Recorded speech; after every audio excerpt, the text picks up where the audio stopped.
Hello, we are Team Rite Solutions, and our project is on-premises large language models with the aim to support the document drafting process at Rite Solutions through the generative power of LLMs. Our ELECOMP Capstone technical directors are Jacob Wojciechowski, a recent URI and ELECOMP graduate, Alexander Moulton, and Thomas Santos. As our ELECOMP consulting technical director, we collaborated with Jamie Gagnon during weekly Capstone work sessions. Our team is comprised of 2 computer engineers, Perun Lorne and myself, Demetrius Petro. Rite Solutions is a leader in providing cutting-edge tech solutions to both government and commercial customers using their wealth of expertise in a variety of areas. They are proud to be a service-disabled veteran-owned small business, and they are based locally out of Middletown, Rhode Island. They focus on providing an information advantage to their customers through the solutions they provide that helps customers maintain a competitive edge.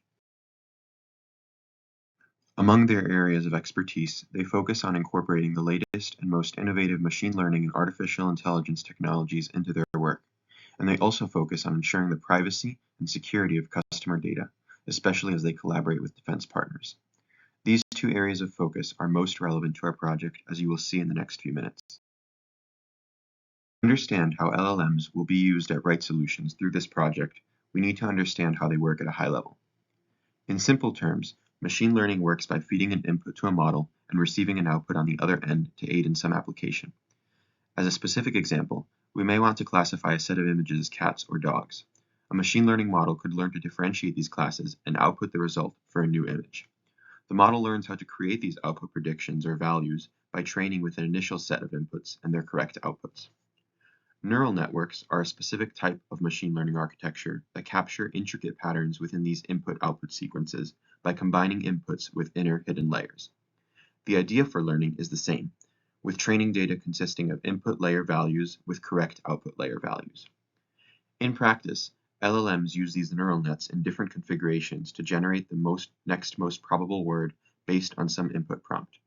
The input prompt is fed to the input layer, and the output layer contains the probabilities for every possible next word. In this way, LLMs produce text responses by predicting a series of next words. ChatGPT is of course the most popular example of an LLM, and Gemini from Google is set to provide some competition. However, there are also other open source and smaller ones available, such as Meta's Llama 2. These are more of this project's focus as they serve our goals better. Throughout this project, there are a few key considerations we need to keep in mind as we evaluate LLM options. First, the model needs to be able to produce long strings of text to be useful for drafting documents. Second, fine-tuning is key for the LLM to learn how to produce longer outputs in addition to having knowledge of proprietary data, similar to a human possessing domain knowledge as they draft a document. Third, the LLM needs to be small enough to be hosted locally on a personal machine or possibly a shared workstation.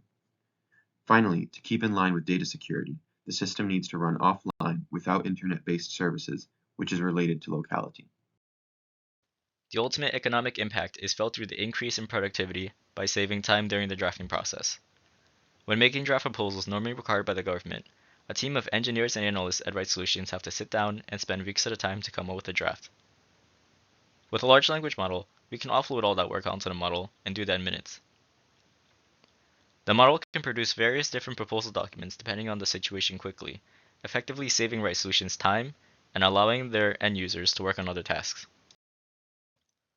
Our anticipated best outcome is to produce an inference system in the form of a large language model and the documentation for it. In terms of design, the model must produce inferences that are fast for the amount outputted. It also has to be fine-tuned so that outputs are document length and take into account the context of the documentation fed into it. Lastly, it has to be user-friendly, easily producing inferences for users who may not be familiar with the system. As for the documentation, our end goal is to make our produced model easy to replicate. To do this, we provide an installation and usage guide, a prompt engineering guide to describe how to create an ideal prompt for optimal inferences, and an overall evaluation report to describe the research and all decisions made. The summary of team key accomplishments includes research on the background of LLM sizing and their hardware requirements, the testing of various transformer API for practical inference, creating a selection criteria to consider key aspects in an LLM, and producing a P matrix to score potential models based on that criteria. For my individual technical contributions to the project, I focused on a few key areas. First, using the platform to host LLMs locally. Second, evaluating how parameter size crucially affects our options and how this is related to hardware needs. Third, testing LLMs to understand how inference time and output plays out in practice. Finally, researching how we can optimize larger models with a technique known as quantization. For our LLM hosting platform, we chose to work with the Hugging Face Transformers library. This API provides a simple interface to work with most models currently available. Using this library, we created a Python script for testing that conveniently takes in model parameters as inputs and configures the model accordingly. The key aspect of LLMs for our purposes and in general is their parameter size. In an LLM, parameters are the weights within the various neural networks that determine the next word we will generate. Consider a large and small parameter size. The small model will produce naive output, while the large model will generate better and more complex output. However, the small model will require minimal hardware for fine-tuning inference compared to the large model. While determining the optimal size, we need to balance this feature to get the best possible quality output while keeping the hardware requirements to a minimum so that we can run the model locally. Let's look at a specific example with the Llama 2 model to see how parameter size affects output. Here you can see excerpts of what we get when we prompt the 7 billion and 13 billion parameter versions of the model with the phrase, "Here's how you cook pasta." The 7 billion version did a few things right by providing numbered steps, specific times and measurements, and nuanced explanations of what the product should look like. However, there are a number of grammatical errors, and it seems the model has lost context of the prompt by this later point as it thinks we are cooking rice. The 13 billion parameter model does not trip up at all. It provides a personalized backstory to a recipe it came up with, uses more conversational language to explain steps instead of numbered steps, and provides different options for what cookware to use. The main point this shows is how a larger model produces better content without any editing, which is key. Let's look at how hardware is affected by parameter size. We know that parameters are simply numbers that determine the next word generated by an LLM in the neural network.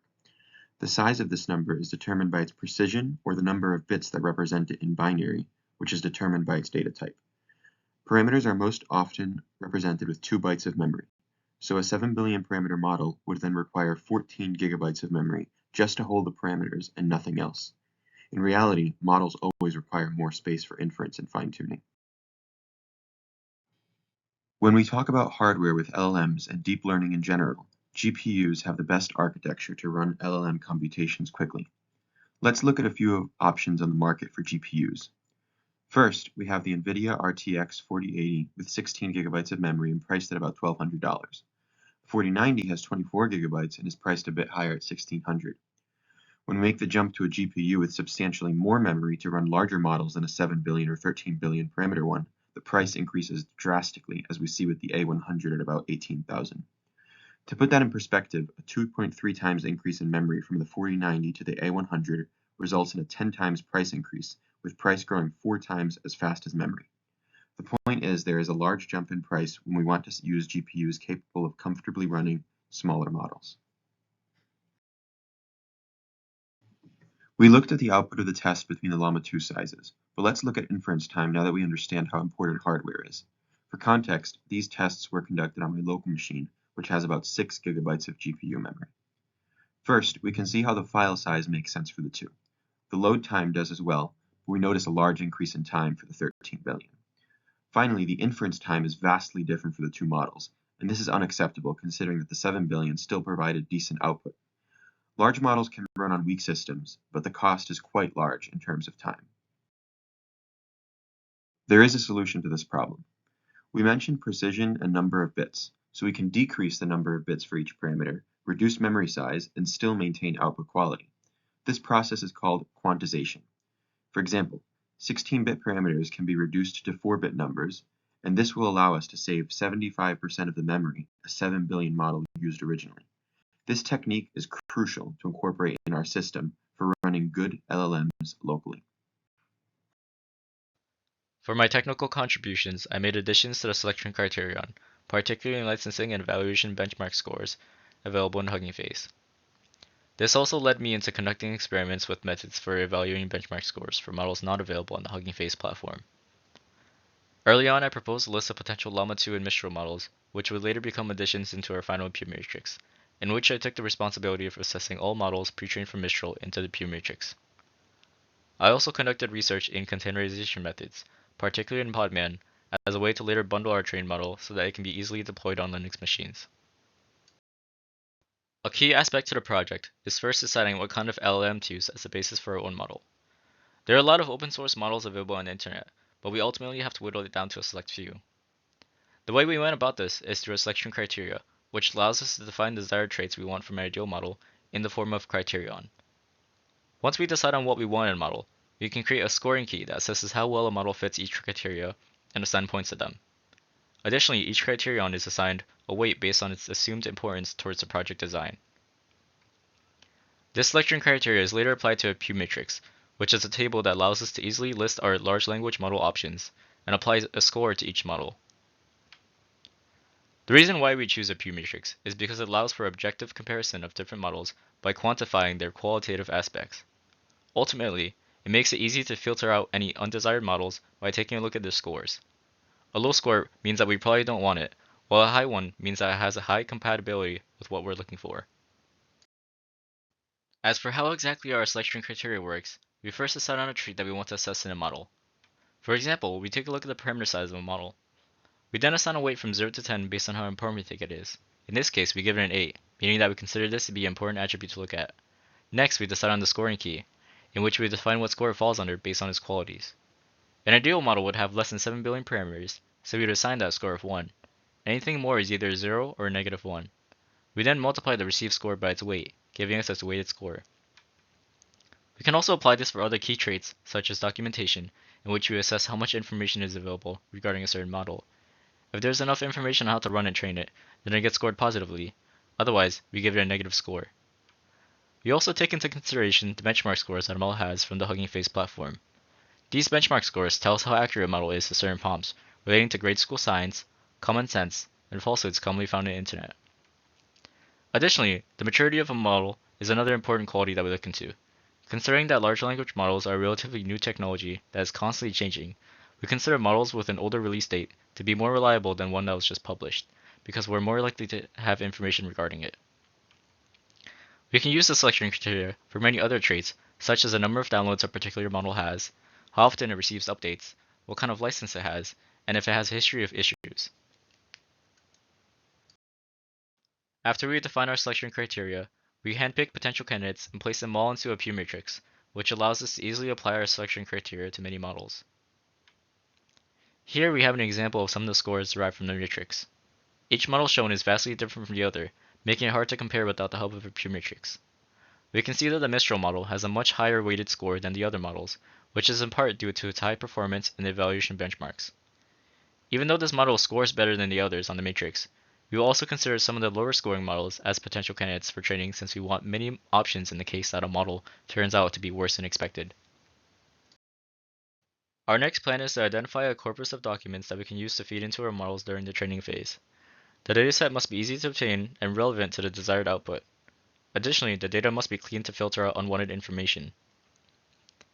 Next, we fine-tune the model using our data, keeping in mind to train it for longer text generation and prompt engineering, which allows us to design the way a model interprets input prompts.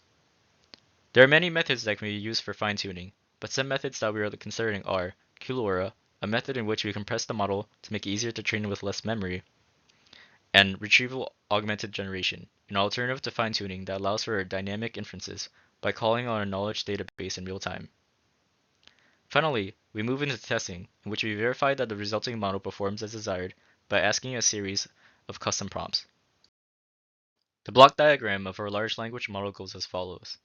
First, we input a prompt, which is then fed into the fine-tuned LLM. The LLM is responsible for processing the meaning of our input. It also takes into account the context of a prompt if possible by by relying on the documentation fed into it during training. It then starts to generate inference, which becomes our document draft. Our end goal is to eventually take the implementation of the LLM completed at Capstone and create documentation about it. This includes an installation and usage guide, which explains how to set up the system and troubleshoot it. We also create a prompt engineering guide, which explains ways of formatting the input to produce the best output.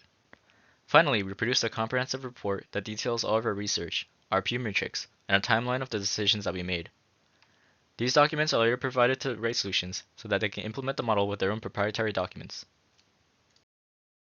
Lastly, the team would like to acknowledge Jacob Wojciechowski, Thomas Santos, Alexander Moulton, and Jamie Gagnon for their continued support and assistance, and a special thank you to Dr. Harish Sunak for providing us with the ELECOMP capstone. Thank you.